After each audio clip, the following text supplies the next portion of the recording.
ಯೇಸು ನಿನ್ನ ಕುಟುಂಬದ ಮೇಲೆ ಕಣ್ಣಿಟ್ಟಿದ್ದಾನೆ. ಯೇಸು ನಿನ್ನ ಜಾನುವಾರುಗಳ ಮೇಲೆ ಕಣ್ಣಿಟ್ಟಿದ್ದಾನೆ. ಯೇಸು ನಿನ್ನ ಉದ್ಯೋಗ ವ್ಯಾಪಾರದ ಮೇಲೆ ಕಣ್ಣಿಟ್ಟಿದ್ದಾನೆ. ಯೇಸು ನಿನ್ನನ್ನು ಪ್ರೀತಿಸಿ ಪೋಷಿಸಿ ಬಿಡುಗಡೆ ಮಾಡುವುದಕ್ಕೆ ನಿನ್ನ ಬಳಿಗೆ ಬರಲಿಕ್ಕಿದ್ದಾನೆ. Amen, hallelujah. ಆ ಮನೆಯನ್ನ ಯೇಸು ನೋಡಿದ. ನೀವು ಹೋಗ್ರಿ ಅಂತ ಕಳಿಸ್ಕೊಟ್ಟ. ನನ್ನ ಪ್ರೀತಿಯ ದೇವರ ಮಕ್ಕಳೇ, ನಂಬಿಗಸ್ತರಾಗಿರ್ರಿ. ಆಮೆನ್. ಒಂಟಿ ಮನೆಯ ಹಾಗೆ ನೀನಿರಬಹುದು, ಒಂಟಿ ಮರದ ಹಾಗೆ ನೀನಿರಬಹುದು.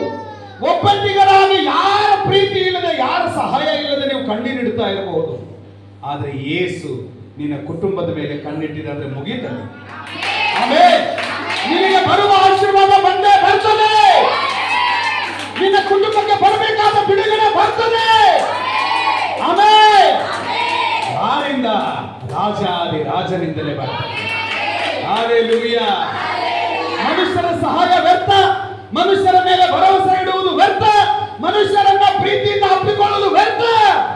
ಯಾಕಂದ್ರೆ ಯಾರು ಯಾವಾಗ ಬೇಕಾದ್ರೂ ಕೈ ಕೊಡಬಹುದು. ಆದ್ರೆ ಯೇಸು ಒಂದು ಸಾರಿ ನಿನ್ನ ಕೈ ಹಿಡಿದಿದ್ದಾನಂದ್ರೆ, ಒಂದು ಸಾರಿ ನಿನ್ನ ಕೈ ಹಿಡಿದಿದ್ದಾನಂದ್ರೆ ನಿನ್ನ ಕೈ ಹಿಡಿದು ಕೊನೆಯವರೆಗೂ ನಡೆಸ್ಕೊಂಡು ಹೋಗ್ತಾನೆ. Amen, amen. ಆತನು ಕೈ ಬಿಡುವ ದೇವರಲ್ಲ. ಹಲ್ಲೆಲೂಯಾ. ನರ ಮನುಷ್ಯರ ಹಾಗೆ ಆಶ್ವಾಸನೆ ಕೊಡುವ ದೇವರಲ್ಲ. ಮತ್ತಾಯನ ಸುವಾರ್ತೆ 28ನೇ ಅಧ್ಯಾಯದ 20ನೇ ವಚನದಲ್ಲಿ ನೋಡ್ತೇವೆ, ನೋಡಿರಿ, ಯುಗದ ಸಮಾಪ್ತಿವರೆಗೂ ಎಲ್ಲಾ ದಿವಸಗಳು ನಾನು ನಿಮ್ಮ ಸಂಗಡ ಇರ್ತೇನೆ. ಎಲ್ಲಿವರೆಗೂ? ಯುಗದ ಸಮಾಪ್ತಿವರೆಗೂ, ಈ ಲೋಕದ ಅಂತ್ಯದವರೆಗೂ, ನಿನ್ನ ಜೀವಿತದ ಅಂತ್ಯದವರೆಗೂ, ನಿನ್ನ ಉಸಿರಿನ ಅಂತ್ಯದವರೆಗೂ, ನಿನ್ನ ಕುಟುಂಬದ ಅಂತ್ಯದವರೆಗೂ, ನಿನ್ನ ಮಕ್ಕಳ ಅಂತ್ಯದವರೆಗೂ, ನಿನ್ನ ಸಂತಾನದ ಅಂತ್ಯದವರೆಗೂ ದೇವರು ಜೊತೆಗಿರುವವನಾಗಿದ್ದಾನೆ. Amen, amen, amen, amen, amen. Yes, hallelujah. ನಂಬಿಕೆ ಕಳ್ಕೋಬಾರ್ದು. ಹಲ್ಲೆಲೂಯಾ. ಯೇಸು ಹೇಳಿದ್ರು, ಹೊರಡ್ರಿ, ನಿಮ್ಮ ಎದುರಿಗಿರುವ ಹಳ್ಳಿಗೆ ಹೋಗ್ರಿ, ಅಲ್ಲಿ ಕಥೆಯನ್ನು ನೋಡ್ತೀರಾ, ಅದರ ಕೂಡ ಮರಿ ಇದೆ, ನೀವು ಬಿಚ್ಚಿಕೊಂಡು ಬನ್ನಿರಿ. 3ನೇ ವಚನ ಹೇಳ್ತದೆ, ಯಾವನಾದ್ರೂ ನಿಮಗೆ ಏನಪ್ಪ ಎಂದು ಕೇಳಿದರೆ ಇವು ಸ್ವಾಮಿಯವರಿಗೆ ಬೇಕಾಗಿದೆ ಅನ್ನಿರಿ. ಹಲ್ಲೆಲೂಯಾ. ಇವು ಯಾರಿಗೆ ಬೇಕಾಗಿದೆ? ಹಲ್ಲೆಲೂಯಾ. ಕಟ್ಟಲ್ಪಟ್ಟ ಕತ್ತೆಯಂತಿರುವ ನಿನ್ನ ಜೀವಿತ, ನಿನಗೆ ಬರೀ ಕೆಲಸಕ್ಕೆ ಮಾತ್ರ ಉಪಯೋಗ ಮಾಡಿಕೊಳ್ತಾ ಇರುವ ಜನರ ಮಧ್ಯದಲ್ಲಿ ನೀವಿದ್ದೀರಾ. ಕೆಲಸ ಇದ್ದಾಗ ನೀವು ಬೇಕು, ಕೆಲಸ ಮುಗಿದ ಮೇಲೆ ನೀವು ಬೇಡ. ಕತ್ತೆಗೆ ಅದೇ ತಾನೆ, ಹೋರೋದಿದ್ದಾಗ ಕತ್ತೆಗೆ ಬಿಚ್ಚಿ ಹೋರಿಸ್ಕೊಂಡು ತಗೊಂಡು ಹೋಗ್ತಾರೆ. ಕೆಲಸ ಮುಗಿದ ಮೇಲೆ ಒಂದು ಕಡೆ ಕಟ್ಟಾಗ್ತಾರೆ. ಪ್ರೀತಿಯ ದೇವರ ಮಕ್ಕಳೇ, ಕಟ್ಟಿರುವ ಕತ್ತೆಯಂತೆ ಇರುವ ನಿನ್ನ ಜೀವಿತವನ್ನ ಯೇಸು ಮಾರ್ಪಡಿಸಿ ನಿನಗೂ ಸಹ ರಾಜರನ್ನು ಹೊತ್ಕೊಳ್ಳುವ ಯೋಗ್ಯತೆ ಇದೆ ಅಂತ ತೋರಿಸ್ಕೊಡ್ತಾನೆ. ಆಮೆನ್. ಬರೀ ಲೋಕದ ಪಾಪವನ್ನ, ಲೋಕದ ಭಾರವನ್ನ ಹೊತ್ತುಕೊಳ್ಳುವವರಲ್ಲ, ರಾಜಾದಿ ರಾಜನನ್ನ ಹೃದಯದಲ್ಲಿ ಹೊತ್ತುಕೊಂಡು ನಡೆಯುವವರಾಗಿದ್ದೇವೆ. ಹಲ್ಲೆಲೂಯಾ. ಈ ಪ್ರಪಂಚದಲ್ಲಿ ರಾಜ ಮಹಾರಾಜರು ಕುದುರೆ ಹತ್ತಿ ಬಂದರು. ಈ ಊರಿಗೆ ಗೆಲ್ಲಬೇಕು, ಇದನ್ನ ಸ್ವಾಧೀನ ಮಾಡ್ಕೋಬೇಕು, ಈ ಸಂಸ್ಥಾನವನ್ನ ಸ್ವಾಧೀನ ಮಾಡ್ಕೋಬೇಕು, ಈ ರಾಜ್ಯವನ್ನ, ಈ ದೇಶವನ್ನ, ಸಂಸ್ಥಾನವನ್ನ, ಇಡೀ ಅಖಂಡವಾದ ಸಂಸ್ಥಾನವನ್ನ ನಾವು ಅಧೀನಪಡಿಸ್ಕೋಬೇಕಂತ ಹೇಳಿ ಕುದುರೆಯನ್ನು ಹತ್ತಿ ರಾಜದಂಡವನ್ನ ಹಿಡ್ಕೊಂಡು ಬಂದರು. ಆದ್ರೆ ಅವರಿಂದ ಆಗಲಿಲ್ಲ, ಸಮಸ್ತವನ್ನ ಗೆದ್ದುಕೊಳ್ಳಲಿಕ್ಕೆ ಆಗಲಿಲ್ಲ. ಮಧ್ಯದಲ್ಲ ಬಿದ್ದೋದ್ರು, ಸತ್ತೋದ್ರು, ಸೋತೋದ್ರು. ಆದ್ರೆ ನನ್ನ ರಾಜ ಕತ್ತೆಯ ಮೇಲೆ ಹತ್ತಿ ಬಂದು ಇಡೀ ಪ್ರಪಂಚವನ್ನೇ ಸ್ವಾಧೀನ ಮಾಡಿಕೊಂಡ. Amen, amen. ಕುದುರೆ ಹತ್ತು ಬಂದವನಿಗೆ ಸಾಮರ್ಥ್ಯ ಇದೆ ಅಂತ ನೆನೆಸಬೇಡ್ರಿ. ಕಟ್ಟಲ್ಪಟ್ಟ ಕತ್ತೆಯಾದಂತ ನನಗೂ ನಿನಗೂ ದೇವರು ಒಂದು ಸಾಮರ್ಥ್ಯ ಕೊಟ್ಟಿದ್ದಾರೆ. ಹಲ್ಲೆಲೂಯಾ. ರಾಜನನ್ನ ಪ್ರಚುರಪಡಿಸುವುದು, ರಾಜನನ್ನ ಹೊತ್ತುಕೊಂಡು ಮೆರೆಯುವಂತ ಅಧಿಕಾರ ದೇವರು ನಮಗೆ ಕೊಟ್ಟಿದ್ದಾನೆ. ಹಲ್ಲೆಲೂಯಾ. ನನ್ನ ಪ್ರೀತಿಯ ದೇವರ ಮಕ್ಕಳೇ, ಅನೇಕ ಸಂದರ್ಭಗಳಲ್ಲಿ ನೀವು ಸೋತು ಹೋಗಿರ್ತೀರ, ಕುಗ್ಗಿ ಹೋಗಿರ್ತೀರ. ದೇವರೇ, ನನ್ನ ಜೀವಿತ ಏನಪ್ಪ, ನನ್ನ ಆಲೋಚನೆ ಏನಪ್ಪ, ನನಗೆ ಯಾರಿಲ್ವಲ್ಲ, ನಾನು ಕೈ ಹಾಕಿದ ಕೆಲಸ ನಡೀತಾ ಇಲ್ವಲ್ಲ, ನನ್ನ ಮಾತು ಯಾರು ಕೇಳ್ತಾ ಇಲ್ವಲ್ಲ, ನನ್ನ ಮಕ್ಕಳು ಕೇಳ್ತಾರೆ, ಕುಟುಂಬ ಕೇಳ್ತಾರೆ, ಅವ್ರು ಮಾಡ್ತಾ ಇಲ್ಲ, ಇದು ಮಾಡ್ತಾ ಇಲ್ಲ, ಬಹಳ ವಿಚಾರ ಮಾಡ್ತಾ ಇರ್ತಾರೆ. ಪ್ರಿಯರೇ, ದೇವರ ವಾಕ್ಯ ಹೇಳ್ತದೆ, ಯೇಸು ನಿನ್ನನ್ನು ಬಯಸ್ತಾ ಇದ್ದಾನೆ. ಯೇಸು ನಿನ್ನ ನೊಂದಿರುವ, ಹೊಡೆದು ಹೋಗಿರುವ ಹೃದಯವನ್ನ, ಆ ಗಾಯಗಳನ್ನ ಕಟ್ಟಿ ವಾಸಿ ಮಾಡುವುದಕ್ಕೆ ನಿನ್ನನ್ನ ಯೇಸು ಕರೀತಾ ಇದ್ದಾನೆ. ಆಮೆನ್. ಯೇಸು ಸ್ವಾಮಿ ಬಳಿಗೆ ನೀನು ಬರುವುದಾದ್ರೆ ಒಡೆದು ಹೋದ ಹೃದಯವನ್ನು ಆತನು ಜೋಡಿಸ್ತಾನೆ. ಕಟ್ಟಲ್ಪಟ್ಟ ಕತ್ತಿಯಂತಿರುವ ನಿನ್ನ ಜೀವಿತವನ್ನ ಬಿಚ್ಚಿ ರಾಜನಾಗಿ, ರಾಣಿಯಾಗಿ ಮೆರೆಯುವಂತೆ ಮಾಡ್ತಾನೆ. ಆಮೆನ್. ಹಲ್ಲೆಲೂಯಾ. ಒಬ್ಬಂಟಿಯಾದ ಜೀವಿತಕ್ಕೆ ಆತನು ಆಸರೆ ಆಗ್ತಾನೆ, ಆತನು ಜೊತೆ ಆಗ್ತಾನೆ, ಆತನು ಬಲಪಡಿಸ್ತಾನೆ. ಆಮೆನ್. ಆಮೆನ್. ಪಕ್ಕದವ್ರಿಗೆ ಮಾತಾಡಿಸ್ರಿ, ಕೈ ಕೊಟ್ಟು ಹೇಳ್ರಿ, ಚಿಂತೆ ಮಾಡಬೇಡ. ಕೈ ಕೊಟ್ಟು ಹೇಳ್ರಿ, ಕೈ ಇದಾವಲ್ಲ, ಚಿಂತೆ ಮಾಡಬೇಡ. ಯೇಸು ನಿನ್ನನ್ನು ಪ್ರೀತಿಸ್ತಾ ಇದ್ದಾರೆ. ಯೇಸು ನಿನ್ನನ್ನು ಪೋಷಿಸ್ತಾನೆ. ಯೇಸು ನಿನ್ನನ್ನು ಕರುಣಿಸ್ತಾನೆ. ಯೇಸು ನಿನ್ನನ್ನು ರಾಣಿಯಾಗಿ ನಿಲ್ಲಿಸ್ತಾನೆ. ಆಮೆನ್. ಹಲ್ಲೆಲೂಯಾ. ಪ್ರೀತಿಯ ದೇವರ ಮಕ್ಕಳೇ, ಯೇಸುವನ್ನ ಯಾರು ಪ್ರೀತಿಸ್ತಾರೋ ಯೇಸು ಯಾವತ್ತೂ ಅವರಿಗೆ ಕೈ ಬಿಡೋದಿಲ್ಲ. ಆಮೆನ್. ಆಮೆನ್. ಇವು ಯಾರಿಗೆ ಬೇಕಾಗಿದೆ? ಸ್ವಾಮಿಯವರಿಗೆ ಬೇಕಾಗಿದೆ. ಅನ್ನಿರಿ ಕೂಡಲೇ ಅವುಗಳನ್ನು ಬಿಟ್ಟು ಕೊಡುವನು. ಆಮೆನ್. ಬಹಳ ಜನ ಇದು ದೇವರಿಗೆ ಬೇಕಂದ್ರೆ ಮೋಸ, ಅನ್ಯಾಯ ಮಾಡ್ತಾರೆ, ಕೊಡೋದಿಲ್ಲ. ಆದ್ರೆ ಇಲ್ಲಿ ಏನ್ ಹೇಳ್ತಾ ಇದೆ, ಇದು ಸ್ವಾಮಿ ಬೇಕಂದ್ರೆ ಯಾರ ಕುಟುಂಬ ನೊಂದಿದೆ, ಯಾವ ಕುಟುಂಬ ಹೊಡೆದಿದೆ, ಯಾವ ಕುಟುಂಬದೊಳಗಡೆ ನಂಬಿಕೆ ಇದೆ, ಆ ಕುಟುಂಬ ಹಿಂದೆ ಮುಂದೆ ನೋಡೋದಿಲ್ಲ. ದೇವರ ಸೇವೆಗೆ ಏನ್ ಬೇಕಾದ್ರೂ ಮಾಡ್ತಾರೆ. ಆಮೇಲೆ ಯಾಕಂದ್ರೆ ಆ ನೋವು ಅವ್ರಿಗೆ ಗೊತ್ತಿರ್ತದೆ, ಆ ಬಾಧೆ ಅವ್ರಿಗೆ ಗೊತ್ತಿರ್ತದೆ, ಆ ಸಂಕಟ ಅವ್ರಿಗೆ ಗೊತ್ತಿರ್ತದೆ. ಹಲ್ಲೆಲೂಯಾ. ಹಲ್ಲೆಲೂಯಾ. ಆಮೇಲೆ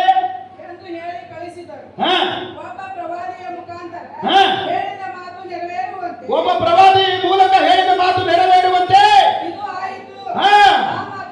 ಆ ಮಾತು ಏನಂದ್ರೆ, ಚೀಯೋನ್ ನಗರಿಯೇ, ನೋಡು ನಿನ್ನ ಅರಸು ನಿನ್ನ ಬಳಿಗೆ ಬರ್ತಾನೆ.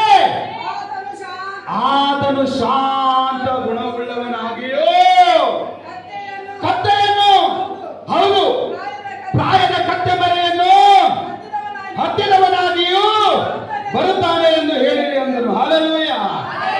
ಯಾರು ಆ ಪ್ರವಾದಿ? ಯಾರು ಹೇಳಿದವನು? ಜಕರಿಯ 9ನೇ ಅಧ್ಯಾಯ 9-10ನೇ ವಚನ. ಜಕರಿಯನ ಪ್ರವಾದನೆ ಗ್ರಂಥ 9ನೇ ಅಧ್ಯಾಯ ಚಾಪ್ಟರ್ 9 ವರ್ಸ್ 9 and 10. ಚೀಯೋನ್ ನಗರಿಯೇ ಬಹು ಸಂತೋಷ ಪಡು, ಯೆರೂಸಲೇಮ್ ಪುರಿಯೇ ಹರ್ಷಧ್ವನಿಗೈ, ನೋಡು ನಿನ್ನ ಅರಸು ನಿನ್ನ ಬಳಿ ಬರ್ತಾನೆ. ಆತನು ನ್ಯಾಯವಂತನಾಗಿದ್ದಾನೆ, ಆತನು ಸುರಕ್ಷಿತನಾಗಿದ್ದಾನೆ, ಆತನು ಸಮಾಧಾನದ ಪ್ರಭು, ಶಾಂತ ಗುಣವುಳ್ಳವನಾಗಿದ್ದಾನೆ. ಕತ್ತೆಯನ್ನು, ಹೌದು ಪ್ರಾಯದ ಕತ್ತೆ ಮರಿಯನ್ನು ಹತ್ತಿದವನಾಗಿ ಬರುತ್ತಾನೆ. ನಾನು ಎಫ್ರಾಯೀಮಿನ ರಥಬಲವನ್ನು, ಯೆರೂಸಲೇಮಿನ ಅಶ್ವಬಲವನ್ನು ನಿಶ್ಶೇಷ ಮಾಡುವೆನು. ಯುದ್ಧದ ಬಿಲ್ಲು ಇಲ್ಲವಾಗ್ತದೆ. ಆತನು ಕೊಡುವ ಅಪ್ಪಣೆ ಜನಾಂಗಗಳಿಗೆ ಸಮಾಧಾನಕರವಾಗಿರುವುದು. ಹಲ್ಲೆಲೂಯಾ. ದೇವರ ಅಪ್ಪಣೆ ಸಮಾಧಾನಕರವಾದದ್ದು. ಕೈ ಎತ್ತಿ ಹೇಳ್ತೀರ ಹಲ್ಲೆಲೂಯಾ. ಹಲ್ಲೆಲೂಯಾ. ಪ್ರೀತಿಯ ದೇವರ ಮಕ್ಕಳೇ, ಯೇಸು ಬೆಲೆ ಇದ್ದವರಿಗೆ ಒಂದು ಬೆಲೆ ಕೊಟ್ಟ ದೇವರು. ಆಮೆನ್. ಆಮೆನ್. ಗೌರವ ಕೊಟ್ಟ ದೇವರು, ಬಿಡುಗಡೆ ಕೊಟ್ಟ ದೇವರು, ಜಯ ಕೊಟ್ಟ ದೇವರು, ಸಮಾಧಾನ ಕೊಟ್ಟ ದೇವರು, ಸಂತೃಪ್ತಿ ಕೊಟ್ಟ ದೇವರು, ನೆಮ್ಮದಿ ಕೊಟ್ಟ ದೇವರು, ವಾಕ್ಯದ ಬಲದಿಂದ ತುಂಬಿಸಿದ ದೇವರು. ಆಮೆನ್. ಯಾರು ಯೇಸು ಸ್ವಾಮಿಯ ಮೇಲೆ ನಂಬಿಕೆ ಇಡ್ತಾರೋ ಅವರಿಗೆ ಪರಿಪೂರ್ಣ ಸಮಾಧಾನವು ದೊರೆಯುತ್ತದೆ. ಆಮೆನ್. ಆಮೆನ್. ಶಾಂತ ಗುಣವುಳ್ಳವನಾಗಿ ಬರ್ತಾನೆ. ಸಮಾಧಾನ ಇಲ್ವಾ? ಸಮಾಧಾನ ಇಲ್ಲದಂಗೆ ಅಲಿತಾ ಇದ್ದೀರಾ? ನೆಮ್ಮದಿ ಇಲ್ವಾ? ಚಿಂತೆ ಮಾಡಬೇಡ್ರಿ, ಯೇಸು ನಿನ್ನ ಬಳಿ ಬರ್ತಾ ಇದ್ದಾನೆ. ಆಮೆನ್. ನೀನು ಎಲ್ಲಿದ್ದೀಯೋ, ಎಲ್ಲಿ ಬಿದ್ದಿದ್ದೀಯೋ ಅಲ್ಲಿಂದಲೇ ಓ ಹಾಗರಾಳು ಕೂಗಿದ ಹಾಗೆ ಯೇಸುವೇ ಅಂತ ಕೂಗುವಾಗ ಆತನು ತನ್ನ ದೂತರನ್ನು ನಿನ್ನ ಮುಂದೆ ಕಳಿಸ್ತಾನೆ. Amen amen amen amen. Hallelujah hallelujah. ಈ ಗರಿಗಳ ಹಬ್ಬ ಯಾಕೆ ಆಚರಿಸ್ತಾರೆ? ಯೆರೂಸಲೇಮಿನ ಜನ ಯೇಸು ಸ್ವಾಮಿಯನ್ನ ರಾಜನಾಗಿ ಸ್ವೀಕಾರ ಮಾಡಿದರು. ಆಮೆನ್. ಕೇವಲ ಯೇಸುವಾಗಿ ಅಲ್ಲ, ರಾಜನಾಗಿ. ಹಲ್ಲೆಲೂಯಾ. ಯೇಸು ರಾಜನಾಗಿ ಯಾಕೆ ಬಂದ? ಅಲ್ಲಿ ನಿನಗಾಗಿ ನನಗಾಗಿ ಪ್ರಾಣವನ್ನು ಕೊಡ್ಲಿಕ್ಕೆ ಬಂದ. Hallelujah hallelujah. ಒಬ್ಬ ಪರಿಶುದ್ಧ ರಾಜನು ತನ್ನ ಪ್ರಜೆಗಳಿಗೋಸ್ಕರವಾಗಿ ತನ್ನ ಜೀವವನ್ನೇ ಧಾರೆ ಎರೆದುಕೊಟ್ಟ ಪ್ರಿಯ ದೇವರ ಮಕ್ಕಳೇ. Amen amen amen. ಹಲ್ಲೆಲೂಯಾ. ಮುಂದೆ ಹೋದ್ರಿ ಮತ್ತಾಯನ ಸುವಾರ್ತೆ 21:6.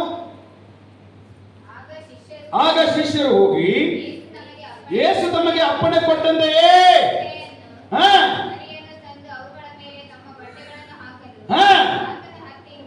ಹಲ್ಲೆಲೂಯಾ ಆತನು ಹೇಳಿದಂತೆ ಮಾಡಿದ್ರು. ದೇವರ ಅಪ್ಪಣೆಯಂತೆ ಮಾಡ್ಲಿಕ್ಕೆ ರೆಡಿ ಇದ್ದೀರಾ? ಸಬ್ಬತ್ ದಿನ ದೇವರ ದಿನ ಅಲಕ್ಷ್ಯ ಮಾಡಬಾರ್ದು ದೇವರು ಹೇಳಿದ್ದಾನೆ. ಅದರ ಅಪ್ಪಣೆಯಂತೆ ನಡೀಲಿಕ್ಕೆ ರೆಡಿ ಇದ್ದೀರಾ? ದೇವರ ದಿನವನ್ನ ದೇವರಿಗೋಸ್ಕರವಾಗಿ ಒಪ್ಪಿಸಿಕೊಡುವುದಕ್ಕೆ ರೆಡಿ ಇದ್ದೀರಾ? ದೇವರ ಕಾರ್ಯಗಳಲ್ಲಿ ಆನಂದ ಪಡುವುದಕ್ಕೆ ರೆಡಿ ಇದ್ದೀರಾ?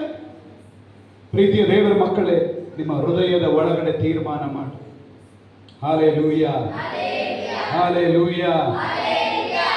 ಆತನು ಕೂತುಕೊಂಡನು. ಆಮೇಲೆ ಆಗ ಜನರ ಗುಂಪಿನಲ್ಲಿ ಹಾ ಬಹಳ ಮಂದಿ ತಮ್ಮ ಬಟ್ಟೆಗಳನ್ನು ದಾರಿಯಲ್ಲಿ ಹಾಸಿದರು. ನೋಡ್ರಿ, ತಮ್ಮ ಬಟ್ಟೆಗಳನ್ನು ದಾರಿಯಲ್ಲಿ ಹಾಸಿದ್ರು. ಬಟ್ಟೆಗಳನ್ನು ತಂದು ದಾರಿಯಲ್ಲಿ ಹಾಸಿದ್ರು. ಬೇರೆ ಕೆಲವರು ಹಾ ಮರಗಳಿಂದ ಚಿಗುರುಗಳನ್ನು ಕೊಯ್ದು ನೋಡ್ರಿ, ಬೇರೆ ಕೆಲವರು ಮರಗಳಿಂದ ಚಿಗುರುಗಳನ್ನು ಕೊಯ್ದು ದಾರಿಯಲ್ಲಿ ಹರಡುತ್ತಿದ್ದರು. ಹರಡುತ್ತಿದ್ರು. ಆಮೇಲೆ ಆತನ ಹಿಂದೆಯೂ ಮುಂದೆಯೂ ಗುಂಪಾಗಿ ಹೋಗುತ್ತಿದ್ದ ಜನರು ದಾವೀದನ ಕುಮಾರನೇ, ಎಲ್ಲರೂ ಹೇಳ್ರಿ, ದಾವೀದ ಕುಮಾರನಿಗೆ ಜಯ. ಕರ್ತನ ಹೆಸರಿನಲ್ಲಿ ಬರುವವನಿಗೆ ಆಶೀರ್ವಾದ. ಮೇಲಿನ ಲೋಕಗಳಲ್ಲಿ ಜಯ. ಆಮೆನ್ ಎಂದು ಆರ್ಭಟಿಸಿದರು. ಆತನು ಯೆರೂಸಲೇಮನ್ನು ಹಾ ಸೇರಲು ಪಟ್ಟಣವೆಲ್ಲ ಹಾ ಪ್ರಬಲವಾಗಿ ಹಾ ಈತನು ಯಾರು ಹಾ ಅಂದರು. ಹಾ ಅದಕ್ಕೆ ಆ ಜನರು ಹಾ ಗುಂಪಿನವರು ಆತನು ಪ್ರವಾದಿ, ಹಾ ಈತನು ಪ್ರವಾದಿ, ಹಾ ಗಲಿಲಾಯದ ನಜರೇತಿನ ಯೇಸು ಅಂದರು. ಹಲ್ಲೆಲೂಯಾ. ಈತನು ಯಾರು? ಈತನು ಯಾರು? ಒಬ್ಬ ವ್ಯಕ್ತಿ ಬದಲಾವಣೆ ಆದಾಗ ಬಹಳ ಜನ ಹೇಳ್ತಾರೆ, ಈತನು ಯಾರು? ಇವರು ಯಾರು? ನಮ್ಮೋಣಿಯವರ, ನಮ್ಮೂರವರ? ಗುರ್ತೇ ಸಿಗ್ತಾ ಇಲ್ಲ ನೋಡ್ರಿ. ಇವರು ಅವ್ರ ಹೆಂಡತಿನ, ಅವ್ರ ಗಂಡನ, ಅವ್ರ ಮಕ್ಕಳ ಗುರ್ತೇ ಸಿಗ್ತಾ ಇಲ್ಲ ನೋಡ್ರಿ. ಹಲ್ಲೆಲೂಯಾ. ಅಂತ ಆಶೀರ್ವಾದ ಪರಲೋಕದಿಂದ ಬರ್ತದೆ. Amen amen. ಯೇಸು ಸ್ವಾಮಿಯ ಮೇಲೆ ನಂಬಿಕೆ ಇದೆ. ಪ್ರೀತಿಯ ದೇವರ ಮಕ್ಕಳೇ, ಖರ್ಜೂರದ ಗರಿಗಳನ್ನು ಹಿಡಿದ್ರು. ಆಮೆನ್. ಲೂಕನ ಸುವಾರ್ತೆ 19ನೇ ಅಧ್ಯಾಯ 28ನೇ ವಚನದಿಂದ ನೋಡುವಾಗ ಅಲ್ಲಿ ಸಹ ಬರೆಯಲ್ಪಟ್ಟಿದೆ. ಯೋಹಾನನ ಸುವಾರ್ತೆ ಬರೆದಿಟ್ಟುಕೊಂಡ್ರಿ 12ನೇ ಅಧ್ಯಾಯ 12ನೇ ವಚನದಿಂದ 19ನೇ ವಚನದವರೆಗೂ ಅಲ್ಲಿಯೂ ಸಹ ಬರೆಯಲ್ಪಟ್ಟಿದೆ. 4 ಸುವಾರ್ತೆಗಳಲ್ಲಿ. ಹಲ್ಲೆಲೂಯಾ. ಮಾರ್ಕನ ಸುವಾರ್ತೆ 11ನೇ ಅಧ್ಯಾಯ 1ನೇ ವಚನದಿಂದ 11ನೇ ವಚನದವರೆಗೂ ಬರೆಯಲ್ಪಟ್ಟಿದೆ. ಮಾರ್ಕನ ಸುವಾರ್ತೆ 11ನೇ ಅಧ್ಯಾಯ 1ನೇ ವಚನದಿಂದ 11ರವರೆಗೂ. ಅಲ್ಲಿ ಸಹ 9ನೇ ವಚನದಲ್ಲಿ ನೋಡ್ತೇವೆ, ಜಯ, ಕರ್ತನ ಹೆಸರಿನಲ್ಲಿ ಬರುವವನಿಗೆ ಆಶೀರ್ವಾದ. Hallelujah hallelujah. ದೇವರ ಮಕ್ಕಳೇ, ದೇವರ ಅಂಗಳ ಬಹಳ ಶ್ರೇಷ್ಠ. ಆಮೆನ್. ಯೇಸು ರಾಜನಾಗಿ ಬಂದ. ಆಮೆನ್. ಅಲ್ಲಿ ಈ ವಚನ ಓದಿದ್ರಲ್ಲ, ಅದರಲ್ಲೇ ಬರೆಯಲ್ಪಟ್ಟಿದೆ, ರಾಜನಾಗಿ ಬಂದ. ಆತನನ್ನ ಜನ ರಾಜನಾಗಿ ನೋಡಿದ್ರು. ಈತನು ಯಾರು? ಯೇಸು. ಹಲ್ಲೆಲೂಯಾ. ಆತನು ಕುದುರೆ ಹತ್ತಿ ಬರಲಿಲ್ಲ. ಬೆಲೆ ಇಲ್ಲದ ಜನರಿಗೆ ಬೆಲೆ ಕೊಡುವುದಕ್ಕಾಗಿ, ಗೌರವ ಇಲ್ಲದವರಿಗೆ ಗೌರವ ಕೊಡುವುದಕ್ಕಾಗಿ, ಪಾಪದಲ್ಲಿ ಬಿದ್ದವರನ್ನ ಬಿಡುಗಡೆ ಮಾಡುವುದಕ್ಕಾಗಿ, ಸಾವಿನ ಮಡುವಿನಲ್ಲಿ ಒದ್ದಾಡ್ತಾ ಇರುವವರಿಗೆ ನಿತ್ಯ ಜೀವ ಕೊಡುವುದಕ್ಕಾಗಿ ಆತನು ನರ ಮನುಷ್ಯನಾಗಿ ಈ ಲೋಕದಲ್ಲಿ ಬಂದು ಕತ್ತೆ ಮರಿಯನ್ನು ಹತ್ತಿ ಯೆರೂಸಲೇಮನ್ನು ಪ್ರವೇಶಿಸಿದರು. ಪ್ರೀತಿಯ ದೇವರ ಮಕ್ಕಳೇ, ಯೇಸುವನ್ನ ರಾಜನಾಗಿ ನೀನು ಸ್ವೀಕಾರ ಮಾಡು. ಬಹಳ ಕಡೆಗಳಲ್ಲಿ ನಾವು ನೋಡ್ತೇವೆ, ಒಬ್ಬ ಹೆಂಡತಿಯಾದವಳು ಗಂಡನನ್ನ ರಾಜನಾಗಿ ನೋಡಿಕೊಂಡ್ರೆ ಆಕೆ ರಾಣಿಯಾಗಿ ಮೆರೀತಾಳ. ಅದೇ ಬುದ್ಧಿ ಕೆಟ್ಟವಳು, ಪಾಪದಲ್ಲಿರುವವಳು ಗಂಡನನ್ನ ಗುಲಾಮನಾಗಿ ನೋಡ್ಕೊಂಡು ನಾನ್ ರಾಣಿ ಆಗ್ಬೇಕಂದ್ರೆ ಯಾರು ರಾಣಿ ಗಂಡ ಗುಲಾಮ ಅನ್ನಲ್ಲ. ಗುಲಾಮನ ಹೆಂಡತಿ ಗುಲಾಮಳು. ಹಲ್ಲೆಲೂಯಾ. ಯಾರು ರಾಜನಾಗಿ ನೋಡ್ಕೊಂತಾರೋ ಅವ್ರು ರಾಣಿಯಾಗಿ ಬೆರೀತಾರೆ. ಯಾಕಂದ್ರೆ ರಾಜನ ಹೆಂಡತಿ ತಾನೇ ರಾಣಿ. Hallelujah, hallelujah, hallelujah. ಪ್ರಾಣ ಹೋದ್ರು ಗಂಡನನ್ನು ಇಷ್ಟು ಬಿಟ್ಕೋಬಾರ್ದು. ಯೇಸು ನಿನ್ನನ್ನು ನನ್ನನ್ನು ಬಿಟ್ಟುಕೊಂಡ್ರೆ ನಿನ್ನನ್ನು ನನ್ನನ್ನು ಪ್ರೀತಿ ಮಾಡುವುದಕ್ಕೆ ತನ್ನ ಪ್ರಾಣವನ್ನೇ ಕೊಟ್ಟರು. ಹಲ್ಲೆಲೂಯಾ. ಜಾಗೃತಿ ದೇವರ ಮಕ್ಕಳೇ, ರಾಜನಾಗಿ ಬಂದ ನಮ್ಮನ್ನ ಆಳ್ವಿಕೆಯಲ್ಲಿ ನಡೆಸುವುದಕ್ಕಾಗಿ, ಬೆಲೆ ಇಲ್ಲದ ನಮಗೆ ಬೆಲೆ ಕೊಡುವುದಕ್ಕಾಗಿ ಆತನು ಕತ್ತೆ ಮರಿಯನ್ನು ಹತ್ತಿ ಬಂದ. ರಾಜನ ಮಕ್ಕಳೆಂದು ತೋರಿಸುವುದಕ್ಕೆ ಬಂದ. ಜಕರಿಯ 12ನೇ ಅಧ್ಯಾಯ 3ನೇ ವಚನ. ನಾವು ರಾಜನ ಮಕ್ಕಳು ಎಂಬುದಾಗಿ ತೋರಿಸಬೇಕು, ರಾಜನ ಮಕ್ಕಳಾಗಿ ಮಾರ್ಪಡಿಸಬೇಕು. ಇವರು ಕೇವಲವಾದವರಲ್ಲ, ಇವರಿಗೊಬ್ಬ ರಾಜ ಇದ್ದಾನೆ, ಇವರಿಗೊಬ್ಬ ಅರಸ ಇದ್ದಾನೆ ಎಂಬುದಕ್ಕಾಗಿ ಆತನು ರಾಜನಾಗಿ ಬಂದ. ಜಕರಿಯ 12ನೇ ಅಧ್ಯಾಯ 3ನೇ ವಚನ, 9ನೇ ಅಧ್ಯಾಯ 9ನೇ ವಚನ. ಮೂರನೇದಾಗಿ ಆಲಯದ ದೇವರ ಆಲಯ ಅದು ಪ್ರಾರ್ಥನೆ ಮಾಡೋದಕ್ಕೆ ಇದೆ ಅಂತ ಹೇಳಿ ತೋರಿಸ್ಕೊಡೋದಕ್ಕೆ ಬಂದ. ನಾವು ಯಾವಾಗ ಬೇಕಾದ್ರೂ ಬರೋದು ಹೋಗೋದು. ಒಂದ್ಸಾರಿ ದೇವರ ಆಲಯದೊಳಗೆ ಬಂದಿವಂದ್ರೆ ಸಮಾಧಾನವಾಗಿ ಪ್ರೇಯರ್ ಮುಗಿಯೋರು ಜಲ್ದಿ ಬಂದು, ಯಾಕಂದ್ರೆ ತೀರ್ಪು ಬರೋದು ದೇವರಿಂದ. ತೀರ್ಪು ಎಲ್ಲಿಂದ ಬರ್ತದಮ್ಮ? ದೇವರಿಂದ ಬರ್ತದೆ. ಪ್ರತಿಫಲ ಎಲ್ಲಿಂದ ಬರ್ತದಮ್ಮ? ದೇವರಿಂದ ಬರ್ತದೆ. 2 ತಾಸು ದೇವರ ಮುಂದೆ ಕಾಯಕ್ಕೆ ಆಗಲ್ಲ, ಅರ್ಧ ತಾಸು 1/4 ಗಂಟೆ ಕೂತ್ಕೊಂಡು ಹೋಗ್ಬಿಡೋದು ಅಂತ ನಾವು ಅಂದ್ಕೊಳ್ತೀವಿ. ಆದ್ರೆ ರಾಜನ ಮಕ್ಕಳ ಕನಸು ಆತನ ಹತ್ರನೇ ಇದೆ, ಅದು ನೆರವೇರ್ತದೆ. ಆಮೇಲೆ ದೇವರು ನಮಗೆ ಆಜ್ಞೆ ಮಾಡಿದ್ದಾನೆ, ಅದನ್ನ ನೆರವೇರಿಸಬೇಕು. ಆಮೇಲೆ ಆಮೇಲೆ ಬೈಬಲ್ ಹೇಳ್ತದೆ, ಯೆಶಾಯನ ಗ್ರಂಥ 43ನೇ ಅಧ್ಯಾಯ 18ನೇ ವಚನದಲ್ಲಿ ಬೈಬಲ್ ಹೇಳ್ತದೆ, ಹಳೆಯದನ್ನ ಮರೆತು ಬಿಡ್ರಿ, ಹೊಸದನ್ನ ಮಾಡ್ತೀನಿ ಅಂತ ಹೇಳಿ ಅದನ್ನ ನೆನೆಸಿ ದೇವರಿಗೆ ಸ್ತೋತ್ರ ಮಾಡ್ರಿ. ಹಲ್ಲೆಲೂಯಾ. ಜನರಾಗ್ತೀರಾ?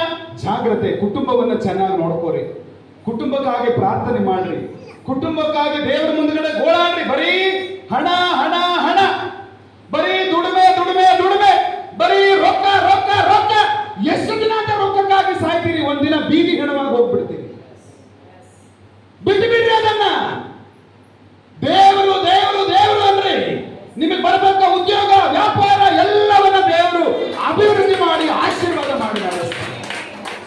ಹಲ್ಲೆಲೂಯಾ. ತಿಮೋಥಿ ಪತ್ರಿಕೆ 6ನೇ ಅಧ್ಯಾಯದ 10ನೇ ವಚನ ಹೇಳ್ತದೆ, ಹಣದ ಆಸೆ ಸಕಲ ವಿಧವಾದ ಕೆಟ್ಟತನಕ್ಕೆ ಮೂಲ ಕಾರಣವಾಗಿದೆ. ಹಣದ ಆಸೆ ಎಲ್ಲ ಕೆಟ್ಟದ್ದು ಮಾಡ್ಲಿಕ್ಕೆ ಹಸ್ತದ, ಏನ್ ಬೇಕಾದ್ರೂ ಮಾಡ್ಲಿಕ್ಕೆ ಹಸ್ತದ. ಯೇಸು ಹೇಳ್ತಾರೆ, ಹಣವನ್ನ ಪ್ರೀತಿಸಬೇಡ್ರಿ, ದೇವರನ್ನ ಪ್ರೀತಿಸಿ. ಹಣವನ್ನ ಪ್ರೀತಿಸಬೇಡ್ರಿ, ನಿಮ್ಮ ಶತ್ರುಗಳನ್ನ ಪ್ರೀತಿಸಿ.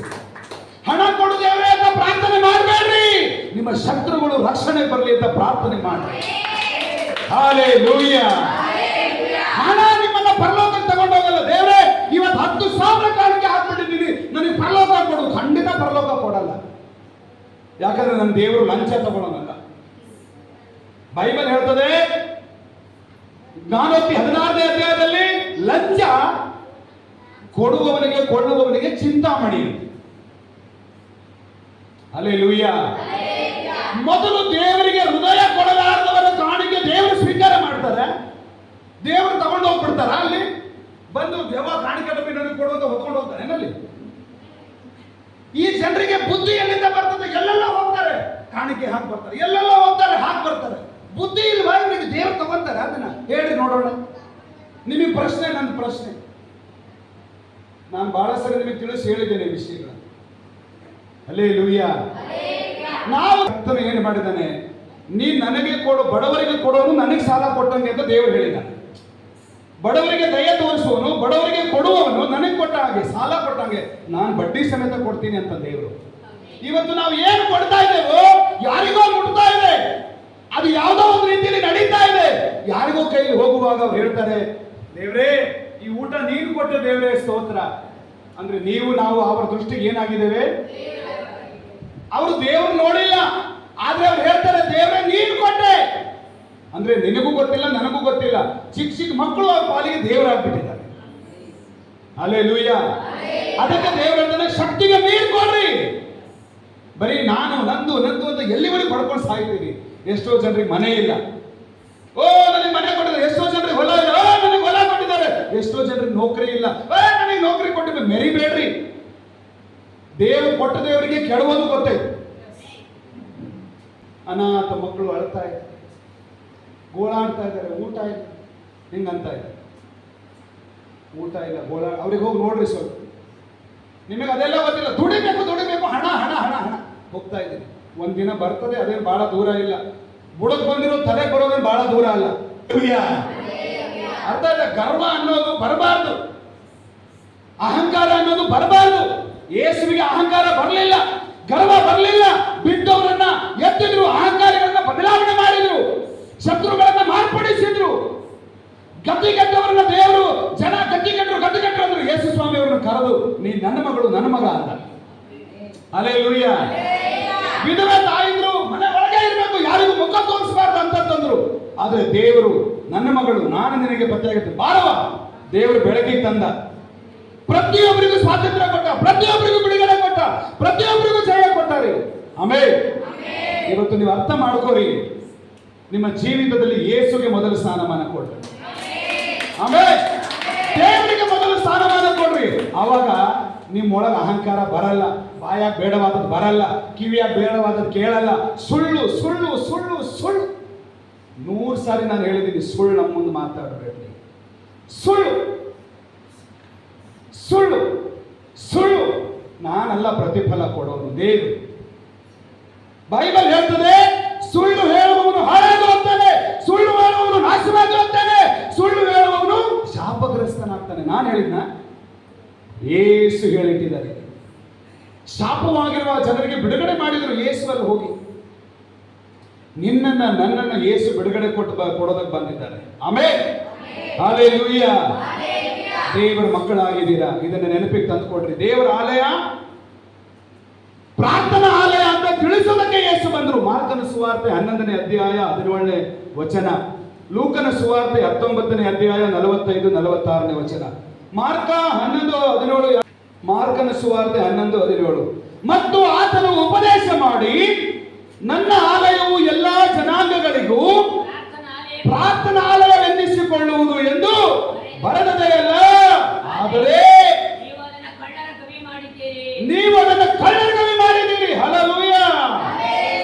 ಕಳ್ಳರ ಗವಿ ಮಾಡಿದ್ದೀರಿ. ಯಾವಾಗ ಬೇಕಾದ್ರೂ ಬರ್ತೇವೆ, ಯಾವಾಗ ಬೇಕಾದ್ರೂ ಹೋಗ್ತೇವೆ, ಕಳ್ಳರ ಗವಿ ಮಾಡಿದ್ದೀರಿ. ಆಲಯದಲ್ಲಿ ಫೋನ್ ನಿಷೇಧ, ಫೋನ್ ಮತ್ತೆ ಮಾಡ್ತೇವೆ, ಕಳ್ಳರ ಗವಿ ಮಾಡಿದ್ದೀರಿ. ಒಂದ್ ಸಂಡೆ ಬಂದ್ರೆ ಇನ್ನೊಂದು ಸಂಡೆ ಇಲ್ಲ, ಕಳ್ಳರ ಗವಿ ಮಾಡಿದ್ದೀರಿ.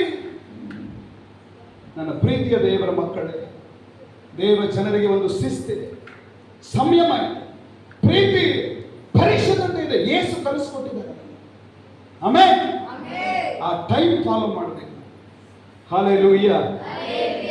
ಆಲಯದ ಮಹತ್ವ ಅಲ್ಲಿ ನೋಡ್ತೇವೆ ನಾವು. Praise the lord. Amen. Praise the lord. ದೇವರು ನಿಮ್ಮನ್ನ ಎಚ್ಚರಿಸಲಿ. ಆಮೆನ್. ಕೆಲವರಂತೂ ಕಲ್ಲಿದ್ದಂಗೆ ಇರ್ತಾರೆ, ನಗೋದೇ ಇಲ್ಲ. ಆದ್ರೆ ಇನ್ನು ಕೆಲವರು ಹಲ್ಲು ತೋರಿಸ್ತಾ ಇರ್ತಾರೆ. ನಾನು ಅಂದ್ಕೊಳ್ತೀನಿ, ಬದುಕಿರೋರು ಅವ್ರ ಹಲ್ಲು ಹಂಗೆ ಇರಲಿ ಸ್ವಾಮಿ. ಆಮೆನ್. ಆಮೆನ್. ಒಂದೊಳ್ಳೆ ಹೋಗಿ ಹೊಸ ಸಟ್ಟ ಹಾಕಿಸ್ಕೊಂಡಿದ್ದೇವ್ರೆ, ಬಟ್ ನಕ್ಕೊಂತ ಇರಲಿ. ಆಮೆನ್. ಯಾಕಂದ್ರೆ ಯೇಸು ಸಂತೋಷ ಕೊಡಕ್ ಬಂದು, ನೆಮ್ಮದಿ ಇಲ್ಲ, ಶಾಂತಿ ಇಲ್ಲದ ಜೀವನದಲ್ಲಿ ಆತನ ಆಲಯಕ್ಕೆ ಬಂದು ಪ್ರಾರ್ಥನೆ ಮಾಡುವಾಗ ಆ ಶಾಂತಿ, ಆ ಸಮಾಧಾನ, ಆ ಒಂದು ಬಿಡುಗಡೆ ನಮ್ಮ ಜೀವನದಲ್ಲಿ ಹೊತ್ಕೊಂಡು ಹೋಗ್ತೇವೆ. ನಾವು ಕಣ್ಣೀರಲ್ಲಿ ಬರ್ತೇವೆ, ಹೋಗುವಾಗ ಉತ್ಸಾಹದಲ್ಲಿ ಹೋಗ್ತೇವೆ. ದುಃಖದಲ್ಲಿ ಬರ್ತೇವೆ, ಹೋಗುವಾಗ ಆನಂದವಾಗಿ ಹೋಗ್ತೇವೆ. ಖಾಲಿ ಕೈಯಲ್ಲಿ ಬರ್ತೇವೆ, ಹೋಗುವಾಗ ಹೃದಯ ತುಂಬಿ ಹೊರಸೂಸುವ ಹಾಗೆ ಹೋಗ್ತೇವೆ. Amen. This is Jesus love. ಇದೇ ಯೇಸುವಿನ ಪ್ರೀತಿ. Amen. Jesus love is true love. ಯೇಸುವಿನ ಪ್ರೀತಿ ನಿಜವಾದ ಪ್ರೀತಿ. ಆಮೆನ್. ಜನರ ಪ್ರೀತಿ ಗಂಟಿದ್ರೆ ನೆಂಟ್ರು ಬಾಳ. ಹಲ್ಲೆಲೂಯಾ. ಏನು ಇಲ್ದಾಗ ಆಗ್ಬಿಟ್ರೆ ನೀನ್ ನೆಂಟ್ರೇ ನಿನಗೆ ಶತ್ರು. ಹಲ್ಲೆಲೂಯಾ. ಇವ್ರನ್ನೋರಲ್ಲ ರೀ, ಅವರೇ ಸತ್ತರು. ನನ್ನ ಪ್ರಿಯರೇ, ಇದನ್ನ ಜ್ಞಾಪಕಕ್ಕೆ ತಂದುಕೊಳ್ಳ್ರಿ. ದೇವರ ಪ್ರೀತಿಯನ್ನ ಅರ್ಥೈಸಿಕೊಳ್ಳ್ರಿ. ಆಮೇಲೆ 4ನೇ ಪಾಯಿಂಟ್ ಏನಂದ್ರೆ, ಅನ್ಯಾಯ, ಬಲಾತ್ಕಾರ, ವ್ಯಾಪಾರ ಇವುಗಳನ್ನು ದೇವರು ತೆಗೆದು ಹಾಕಿದ್ರು. ಅನ್ಯಾಯದ ವ್ಯಾಪಾರ, ಅನ್ಯಾಯ. ಈಗ 10 ರೂಪಾಯಿಗೆ ಮಾರಬೇಕಾದ ಬೆಳವಕ್ಕಿ 100 ರೂಪಾಯಿ ಮಾರ್ತಾರೆ. 10,000 ರೂಪಾಯಿ ಮಾರಬೇಕಾದ ಟಗರು 20,000 ರೂಪಾಯಿ ಮಾರ್ತಾರೆ. ದೇವರದನ್ನು ಖಂಡಿಸಿದ್ರು. ಆ ವ್ಯಾಪಾರವನ್ನು ತೆಗೆದು ಹೊರಗಡೆ ಹಾಕಿದ್ರು. ಹಲ್ಲೆಲೂಯಾ. ಬಡವರ ಪ್ರಾಣ ಹಿಂಡಬೇಡ್ರಿ. ಆಲೋಚನೆ ಮಾಡಿ ನೋಡ್ರಿ, ಅನ್ಯಾಯದ ವ್ಯಾಪಾರ. ಆಳುವ ರಾಜ ಯೋಗ್ಯನಾಗಿದ್ರೆ ಪ್ರಜೆಯು ಶ್ರೀಮಂತನಾಗ್ತಾನಂತೆ. ಹಲ್ಲೆಲೂಯಾ. ಹಾಗಾಗಿ ಅದನ್ನ ದೇವರು ಖಂಡಿಸಿದ್ರು. ಆ ವಚನಗಳನ್ನು ಬರೆದಿಟ್ಕೊಡ್ರಿ. ಮಾರ್ಕ ಸುವಾರ್ತೆ 11ನೇ ಅಧ್ಯಾಯ 15, 16. ಶಾಂತಿ ಕೊಡಲು ಬಂದ್ರು. ಲೂಕನ ಸುವಾರ್ತೆ 19:42. ಸುಖ ಕೊಡಲು ಬಂದ್ರು. ಜಕರ್ಯ 9:9 12. ಪ್ರಾಣ ಕೊಡಲು ಬಂದ್ರು. ಬರ್ಕೊಂಡ್ತಾ ಇದ್ದೀರಾ? ಶಾಂತಿ ಕೊಡಲು ಬಂದ್ರು. ಲೂಕ 19:42. ಸುಖ ಕೊಡಲು ಬಂದ್ರು. ಸುಖನೇ ಇಲ್ಲಪ್ಪ ಜೀವನದಲ್ಲಿ, ಯಾರೇ ಕಷ್ಟ ಕಷ್ಟ ಕಷ್ಟ. ಯೇಸು, ದೇವರ ವಾಕ್ಯ ಹೇಳ್ತದೆ, ನಿನಗೆ ಸುಖವನ್ನ ಕೊಡ್ಲಿಕ್ಕೆ ಆತನು ಸಿದ್ಧನಾಗಿದ್ದಾನೆ. ಆಮೇಲೆ ಜಕರ್ಯ 9:9 12. ಪ್ರಾಣವನ್ನ ಕೊಡಲು ಬಂದ್ರು. ಮಾರ್ಕನ ಸುವಾರ್ತೆ 10ನೇ ಅಧ್ಯಾಯ 32ನೇ ವಚನದಿಂದ 34 ಮತ್ತೆ 45ನೇ ವಚನ. Praise lord. ಇದು ಆಮೇಲೆ ಹಾಗಾಗಿ ಹೃದಯದಲ್ಲಿ ಸ್ವಲ್ಪ ಆಲೋಚನೆ ಮಾಡ್ರಿ. ಸತ್ಯವನ್ನ ಹೆಚ್ಚಾಗಿ ಗ್ರಹಿಸ್ರಿ. ಸತ್ಯದ ಕಡೆಗೆ ವಾಳ್ರಿ. ಪ್ರಾರ್ಥನೆ, ಇದೆಲ್ಲ ಯಾಕೆ ನಮಗೆ ಪ್ರಾರ್ಥನೆ ಭಕ್ತಿ ಯಾಕೆ ಬೇಕಂದ್ರೆ, ನಮ್ಮ ಆತ್ಮ ಅಭಿವೃದ್ಧಿಗಾಗಿ, ನಮ್ಮ ಕುಟುಂಬದ ರಕ್ಷಣೆಗಾಗಿ, ನಮ್ಮ ಹಾದಿ ಸುಗಮ ಮಾಡಿಕೊಳ್ಳೋದಕ್ಕೋಸ್ಕರವಾಗಿ. ಆಮೇಲೆ ಇದಕ್ಕೆ ಪ್ರಾರ್ಥನೆ, ಧ್ಯಾನ, ದಾನ, ಧರ್ಮ, ಒಳ್ಳೆಯದು ಇವೆಲ್ಲ ನಮಗೆ ಬೇಕು. ಆಮೇಲೆ ಇದೆಲ್ಲ ಮಾಡ್ಕೊಂತ ಹೋಗ್ಬೇಕು. ಕೆಲವರಿಗೆ ದಾನ ಮಾಡೋದು ಗೊತ್ತಿಲ್ಲ, ಒಳ್ಳೇದು ಮಾಡೋದು ಗೊತ್ತಿಲ್ಲ, ಜಕ್ಕೊಳ್ಳೋದು ಮಾತ್ರ ಚೆನ್ನಾಗಿ ಗೊತ್ತು. ಪ್ರತಿಯೊಬ್ಬರಿಗೆ ಇರ್ಬೋದು. ಆದ್ರೆ ನಾನೊಂದು ಮಾತು ಹೇಳ್ತೇನೆ ನಿಮಗೆ, ಅನ್ಯಾಯದ ಸಂಪಾದನೆ ನಿನ್ನನ್ನು ದೇವರ ರಾಜ್ಯಕ್ಕೆ ಕರ್ಕೊಂಡು ಹೋಗಲ್ಲ. ಇದು ನಿಮಗೆ ಎಚ್ಚರವಾಗಿದೆ. ಪ್ರಾರ್ಥನೆ ಬಿಟ್ಟು ನೀವು ಮಾಡುವ ದುಡಿಮೆ ನಿಮಗೆ ತೃಪ್ತಿ ಕೊಡೋದಿಲ್ಲ. ಆರಾಧನೆ ಬಿಟ್ಟು ನೀವು ಮಾಡುವ ವ್ಯಾಪಾರ ನಿಮಗೆ ತೃಪ್ತಿ ಕೊಡೋದಿಲ್ಲ. ತಡವಾಗಿ ಚರ್ಚೆಗೆ ಬಂದು ಯೇಸುವೆ ಎಲ್ಲ ಕೊಡೋದ್ರ ತೃಪ್ತಿ ಸಿಗೋದಿಲ್ಲ. ಪ್ರಾರ್ಥಿಸ್ರಿ, ದೇವರೇ ನನ್ನ ಜೀವನದಲ್ಲಿ ಏನಾದ್ರೂ ಮಾಡುವಂತ ಒಪ್ಪಿಸಿಕೊಡ್ರಿ. ಯಾವಾಗ ನೋಡ್ರಿ ನೀವು. ಆಮೇಲೆ ಒಪ್ಪಿಸಿಕೊಡ್ತೀರ ದೇವರ ಮುಂದುಗಡೆ. ಪ್ರೀತಿಯ ಮಾತು, ಎಚ್ಚರಿಕೆಯ ಮಾತು ದೇವರು ನಿಮ್ಮ ಜೀವಿತದಲ್ಲಿ ಮಾತಾಡಿದ್ದಾರೆ. ಒಪ್ಪಿಸಿಕೊಡ್ರಿ. ಸ್ವಾಮಿ, ನನ್ನ ಜೀವಿತ ನಿನಗೆ ಇಷ್ಟಕರವಾಗಿರ್ಬೇಕು. ಕಣ್ಣುಗಳನ್ನು ಮುಚ್ಚಿ ಪ್ರಾರ್ಥನೆ ಮಾಡ್ರಿ. ಮನೆಯಲ್ಲಿ ಯಜಮಾನ ಚೆನ್ನಾಗಿದ್ರೆ ಕುಟುಂಬ ಚೆನ್ನಾಗಿರ್ತದೆ. ಮನೆಯಲ್ಲಿ ಅಡಿಗೆ ಮಾಡುವ ತಾಯಿ ಚೆನ್ನಾಗಿದ್ರೆ ಗಂಡ ಮಕ್ಕಳು ಹೊಟ್ಟೆ ತುಂಬ ಊಟ ಮಾಡಿ ಆರೋಗ್ಯವಾಗಿರ್ತಾರೆ. ನಿನ್ನ ಜೀವಿತ ದೇವರಿಗೆ ಒಪ್ಪಿಸಿಕೊಡ್ತೀನಿ. ಯಾಕೆ ಹಾಗಾಗಿದ್ದಾರೆ, ಯಾಕೆ ಹೀಗಾಗಿದ್ದಾರೆ, ನನ್ನ ಮನೆ ಯಾಕೆ ಹೀಗೆ ಅಂತ ನೀವು ಅಂದುಕೊಳ್ತೀರಿ. ಬೈಬಲ್ ಹೇಳ್ತದೆ, ಸಂಬಳಗಾರನು ಹಾಕುವ ಚೀಲ ತೂತಿನದು. ನೀನು ಎಷ್ಟೇ ಪ್ರಯಾಸ ಪಡು, ನಿನ್ನ ಕುಟುಂಬದಲ್ಲಿ ಒಂದು ತೂತ ಆಗಿದೆ. ನಿನ್ನ ದೋಣಿ ಎಂತ ಗಟ್ಟಿಮುಟ್ಟಿರಲಿ, ನಿನ್ನ ದೋಣಿಗೆ ಆಗಿರುವ ಒಂದೇ ಒಂದು ತೂತು ನಿನ್ನನ್ನು ಮುಳುಗುವಂತೆ ಮಾಡುತ್ತದೆ. ಅದಕ್ಕೆ ಯೇಸು ಹೇಳ್ತಾ ಇದ್ದಾರೆ, ನಾನು ನಿನಗೆ ಶಾಂತಿ ಕೊಡ್ತೀನಿ ಅಂತ ಹೇಳಿದ್ದೀನಲ್ವಾ, ನನ್ನನ್ನ ಬಿಟ್ಟು ಯಾಕೆ ನೀನು ಲೋಕವನ್ನು ಆತುಕೊಳ್ತಾ ಇದ್ದೀಯಾ. ಮನುಷ್ಯರ ಮೇಲೆ ಭರವಸೆ ಇಡಬಾರದು ಅಂತ ಬೈಬಲ್ ಹೇಳ್ತಾರೆ. ಪ್ರೀತಿಯ ದೇವರ ಮಕ್ಕಳೇ, ಎಲ್ಲೆಲ್ಲೋ ಹೋಗಿ ವ್ಯರ್ಥವಾಗಿ ಸುರಿತೀವಿ. ಬುದ್ಧಿ ಬರ್ತಾ ಇಲ್ವಾ? ತಿಳಿದುಕೊಳ್ರಿ. ನಿಮಗೆ ದೇವರು ಕೊಟ್ಟಿದ್ದನ್ನ ವ್ಯರ್ಥವಾಗಿ ಕಳ್ಕೋಬೇಡ್ರಿ. ವೇಸ್ಟ್ ಆಗಿ ಎಲ್ಲೋ ಹೋಗಿ ಹಾಕಿ ಬರಬೇಡ್ರಿ. ನಿಮ್ಮ ಕೈಲಾಗುವಷ್ಟು ಸೇವೆ ಮಾಡ್ರಿ. ಬಡವರಿಗೆ, ಕಣ್ಣಿಲ್ದವರಿಗೆ, ಕಾಲಿಲ್ದವರಿಗೆ, ಕುಷ್ಠರೋಗಿಗಳು, ಅನಾಥರು, ವಿಧವೆಯರು, ಬಡತನದಲ್ಲಿರೋರು, ಕಷ್ಟಪಡ್ತಾ ಇರೋರು, ಒಪ್ಪತ್ತಿನ ಊಟಕ್ಕೆ ಗತಿ ಇಲ್ಲದವರಿಗೋಸ್ಕರ ಯೇಸುವಿನ ನಾಮದಲ್ಲಿ ಕೊಡ್ರಿ. ನಿತ್ಯ ಜೀವಕ್ಕೆ ಬಾಧ್ಯರಾಗ್ತೀರಿ. ನಿತ್ಯತ್ವದಲ್ಲಿ ಪಡೆದುಕೊಳ್ಳುವ ಒಂದು ಸ್ಥಾನಮಾನ. ತಂದೆ ಆದೇವ್ರೆ, ಈ ಜೀವನ ನಿನಗೆ ಇಷ್ಟವಾಗಿರಲಿ ಅಪ್ಪ. ಈ